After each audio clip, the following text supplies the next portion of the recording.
நண்பர்களுக்கு நாளடியார் வணக்கம். நாள்தோறும் ஒரு நாளடி என்கின்ற அடிப்படையில் பொருட்பாலில் நம் துன்ப எண்ணில் 28வது அதிகாரமான ஈயாமை மிக அழகாக தெளிவாக பார்த்துக் கொண்டிருக்கின்றோம்.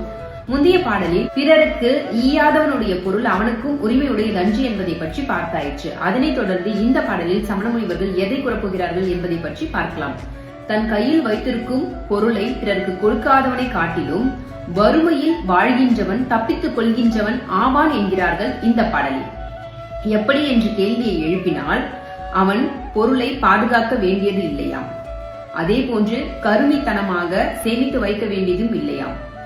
தன் கை நோவ உழைக்க வேண்டியதும் இல்லையாம். இப்படி பல வழிகளில் தப்பித்துக் கொள்கின்றவன் ஆவான் என்கிறார்கள் சமண முனிவர்கள் இந்த பாடலில். இப்பொழுது நாம் பார்க்க வேண்டிய பாடல் எண் 277. வழங்காத செல்வரின் நல் கூர்ந்தார் உய்ந்தார், இழந்தார் எனப்படுதல் உய்ந்தார், உழந்ததனை காப்புய்ந்தார், கல்லுதலும் உய்ந்தார், தன் கை நோவ யாப்புய்ந்தார் உய்ந்த பல. ஈயாத செல்வருக்கு இன்னல்கள் பல உண்டு என்பது இதன் பொருளாகும். நாளை சந்திப்போம். நன்றி, வணக்கம்.